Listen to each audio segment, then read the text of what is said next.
तो हमने कहा तेरी मीडिया की भी हमें जरूरत नहीं है, हम सोशल मीडिया इतना स्ट्रांग करेंगे। मेश्राम साहब ने 2 करोड़ रुपए अलोकेटेड कर दिए, खड़ा करो अपना खुद का मीडिया। अभी हम लोग सेंट्रल का और हर स्टेट का रीजनल मीडिया खड़ा करने वाले, रीजनल बोली भाषा में मीडिया खड़ा करेंगे। अभी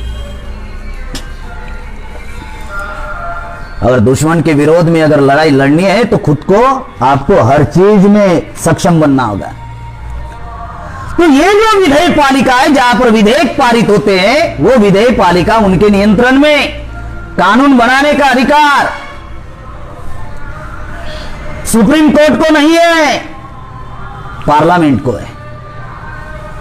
सुप्रीम कोर्ट का जस्टिस होगा तो भी उसको नहीं है, अनफड़ हमारा सांसद होगा तो उसको दिया है संविधान ने कानून बनाने का अधिकार। कानून बनते हैं पार्लियामेंट में, फिर वो कानून आते हैं अमल होने के लिए एग्जीक्यूटिव कमिटी में। दूसरा पिलर है कार्यपालिका, जहां पे आईएएस अधिकारी होते हैं। 72% आईएएस ब्राह्मण है।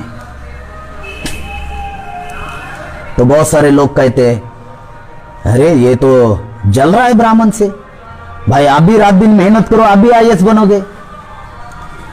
तो 70 के दशक तक हमारे लोग पढ़े लिखे नहीं थे। तथाकथित आजादी के 1970 तक हमारे समाज में कोई पढ़े लिखे नहीं थे क्या? कोई था आपके 1970 के पहले का कोई ग्रेजुएट है आपके घर में, आपके रिश्तेदारी में? पढ़े लिखे नहीं थे।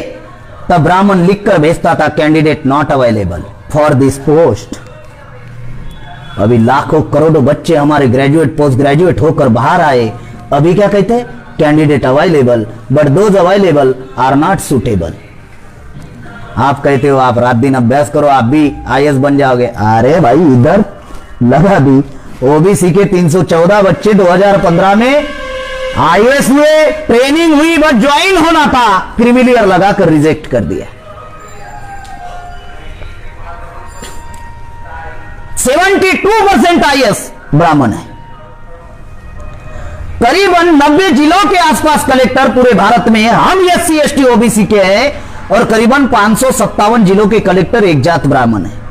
ब्राह्मणों की संख्या कितनी? 3.5%। संविधान क्या कहता है? जिसकी जितनी संख्या भारी उसकी उतनी हिस्सेदारी। भाई 3.5 होना चाहिए। 72%। रिजर्वेशन की लड़ाई लड़ी एससी एसटी ओबीसी के लोगों ने, शहीद हुए। महाराष्ट्र के मराठा शहीद हुए, गुजरात के पटेल शहीद हुए, हरियाणा के जाट शहीद हुए, राजस्थान के गुर्जर शहीद हुए। ब्राह्मण ने लकड़ी भी नहीं उठाई, 10% रिजर्वेशन दिया। अब 72 है, अब 10 प्लस कर दीजिए, 82% रिजर्वेशन कार्यपालिका में, शासन प्रशासन में ब्राह्मणों का। तीसरा पिलर है न्यायपालिका, 98% जज ब्राह्मण। सुप्रीम कोर्ट के 36 जज होते हैं, उनमें से 33 ब्राह्मण। कौन सी केस चलेगी आपकी? लाखों केसेस पड़ी हुई है सुप्रीम कोर्ट में। हाई कोर्ट, ऑल इंडिया में हाई कोर्ट के 600 जजेस होते हैं, 582 ब्राह्मण, 18 एससी ओबीसी माइनॉरिटी का, और भारत के इतिहास में आदिवासी का अभी तक जज नहीं बना। तथाकथित आजादी में इतने साल हुए, 74 साल हो रहे, अभी तक हाईकोर्ट का जज नहीं। इलेक्ट्रॉनिक मीडिया, सारे टीवी चैनल उनके, प्रिंट मीडिया में सारे पेपर उनके, ट्रेडिशनल मीडिया में जो महाराज है ना, महाराज नहीं है वो, आरएसएस विश्व हिंदू परिषद बजरंग दल के पूर्णकालीन प्रचारक है। हमारा दिमाग चौपट करने के लिए गांव गांव घूमते रहते, सप्ताह लगाते हैं।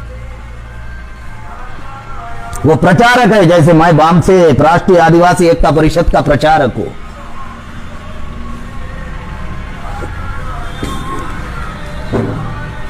आरएसएस के प्रचारक को एक इंस्ट्रक्शन होती है, सब कुछ करना, बामसेट के लोगों से भिड़ने का नहीं, सब कुछ करने का। इसलिए हमारा एक प्रचारक उनके 1000 प्रचारकों से भारी होता है। वोकल मीडिया में हमारी 4500 बोली भाषा बोली जाती है, लेकिन हमारी बोली भाषा को मान्यता नहीं। 3.5% अल्पसंख्यक के विदेशी ब्राह्मण ग्रंथ भाषा बोलता है, ग्रंथ भाषा लिखता है, उनके बोली भाषा को मान्यता है। जो गटर बदलने की बात मैंने आप लोगों को की, ये वो गटर है। समाज व्यवस्था एक जाति के नियंत्रण में, देश को चलाने की यंत्रणा एक जाति के नियंत्रण में, इस व्यवस्था के ऊपर ब्राह्मणों का अनियंत्रित नियंत्रण है। जिसके ऊपर किसी का नियंत्रण नहीं है।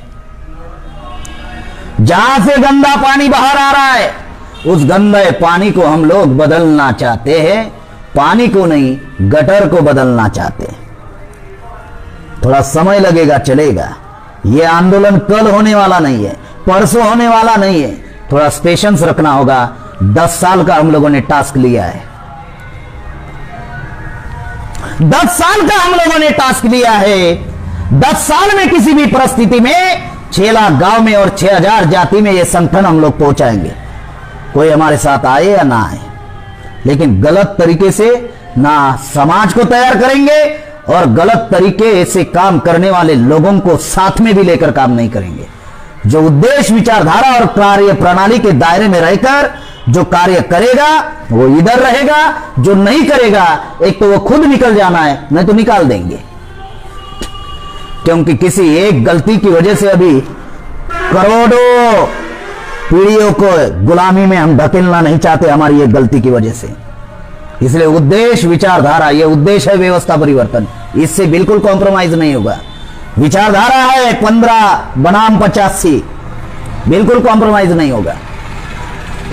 कार्य प्रणाली है, जो संगठन ने कार्य प्रणाली बनाई है, उस कार्य प्रणाली के दायरे में रहकर कार्य करना होगा। जो कार्य दिया है वही करना होगा, किसी अन्य कार्य में हस्तक्षेप नहीं करना होगा। क्योंकि आप संगठन में आने के पहले आपकी पर्सनल लाइफ होती है, जब आप संगठन में आते हो आपकी पब्लिक लाइफ शुरू होती है। कभी हम लोग सोचते नहीं। और हर व्यक्ति को 4 टेस्ट देनी पड़ती है। पहले परिवार टेस्ट लेता है, क्योंकि आपने शादी की है, बीवी है, बच्चे हैं, तो जवाबदार है या बेजवाबदार है, परिवार टेस्ट लेता है। दूसरी टेस्ट समाज लेता है, कथनी और करनी में कोई अंतर तो नहीं, ब्राह्मणों के विरोध में बोल रहा और कई ब्राह्मणों के साथ में उठक बैठक तो नहीं कर रहा है पीठ पीछे। क्योंकि आपकी 2 आंखें होती है, समाज की हजारों आंखें होती है, और जब आपकी पब्लिक लाइफ शुरू होती है तो समाज हजारों आंखों से देखता है, ऑब्जर्वेशन करता है। तीसरा संगठन टेस्ट लेता है, जो काम इसको दिया गया वही कर रहा है या नहीं, या कई दूसरे कार्य में हस्तक्षेप कर रहा है। मामला समझ में आया? सेंट्रल गवर्नमेंट एक ही है ना, एयरफोर्स भी उसमें आता है, रेलवे भी आता है उसमें, WCL भी आता है या नहीं? लेकिन क्या WCL वाले रेलवे में हस्तक्षेप करते हैं क्या? रेलवे वाले एयरफोर्स में हस्तक्षेप करते? नहीं करते ना। सेंट्रल गवर्नमेंट तो एक ही है, कार्य निर्धारित है, सिर्फ निष्पादन करना होगा। साथियों, जो बातें आप लोगों को बताई जा रही है, ये गटर को बदलने का अभियान है। हम लोग मट्ठी का बांध बांधना नहीं चाहते, गटर को बदलना चाहते। थोड़ा समय लगेगा, चलेगा, पेशेंस रखना होगा। 42 साल से यह अभियान चल रहा है, पेशेंस रखना होगा। दुश्मन का चरित्र है, संगठित शक्ति से वो हमको गुलाम बना रहा है। हम लोगों को भी संगठित शक्ति का निर्माण करना होगा। अगर अलग अलग रहकर लड़ाई लड़ेंगे तो आज भी पिटाई हो रही है, कल भी होंगी। छत्तीसगढ़ में हो रही है आदिवासियों की पिटाई, अलग लड़ाई ओडिशा में हो रही है। मध्य प्रदेश के 650 गांव जलाए गए, घर नहीं गांव जलाए गए। मिलजुल कर लड़ाई लड़नी होगी। अगर आप अलग अलग अपने जाति का, जिला का, राज्य का संगठन बनाकर भी काम करोगे तो बंगाल में कितने % आदिवासी है? कितने हैं? 6%। कितने हैं? 6%। बंगाल में रिजर्व सीट कितनी है? बंगाल में टोटल विधानसभा सीटें कितनी है? 294। सरकार बनाने के लिए कितने चाहिए? 148।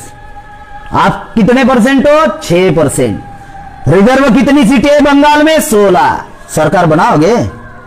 जाति का संगठन बनाकर काम करोगे, जिला का संगठन बनाकर काम करोगे, सरकार तो भी बनाओगे।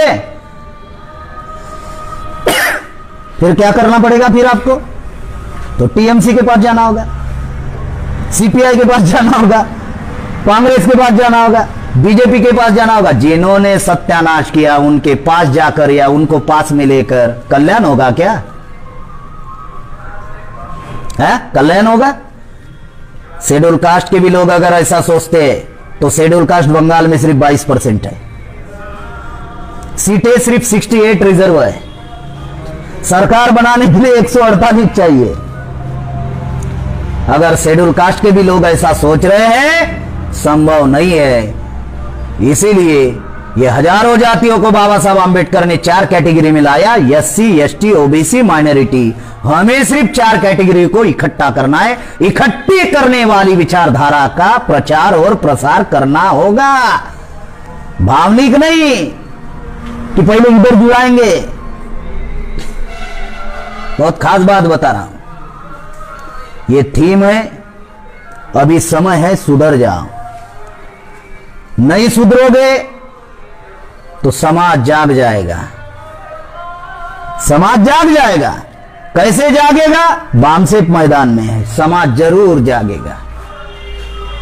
और जब समाज जागेगा और समाज को जब ये जानकारी मिलेगी कि इन्होंने हमारे साथ गलत विचारधारा से हम लोगों को तैयार किया, जो आजादी पहले मिलनी चाहिए थी, इसकी वजह से साला आजादी इतने साल बढ़ गई।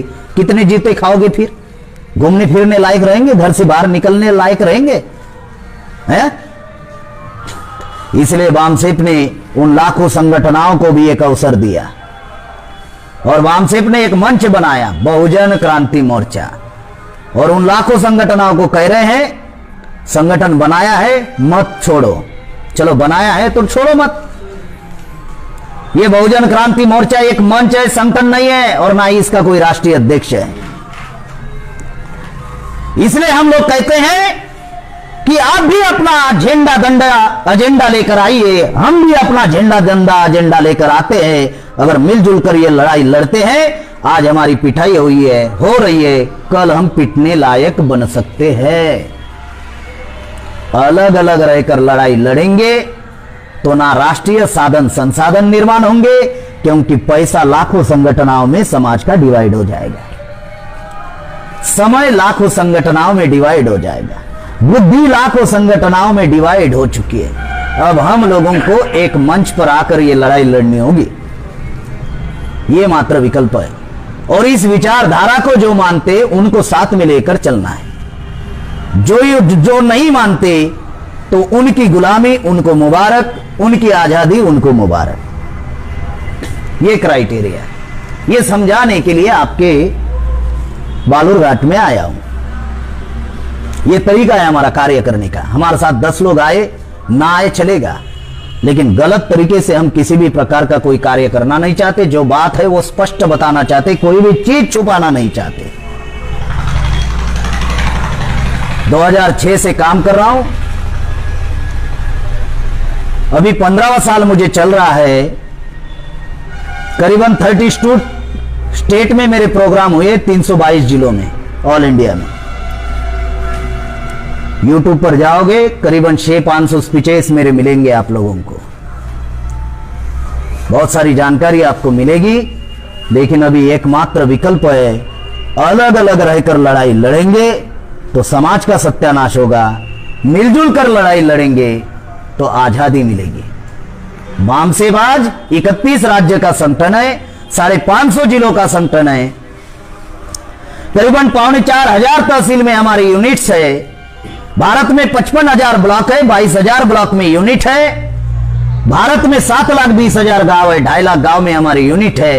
10 साल का टारगेट है। जिला से लेकर सेंट्रल तक काम करने वाले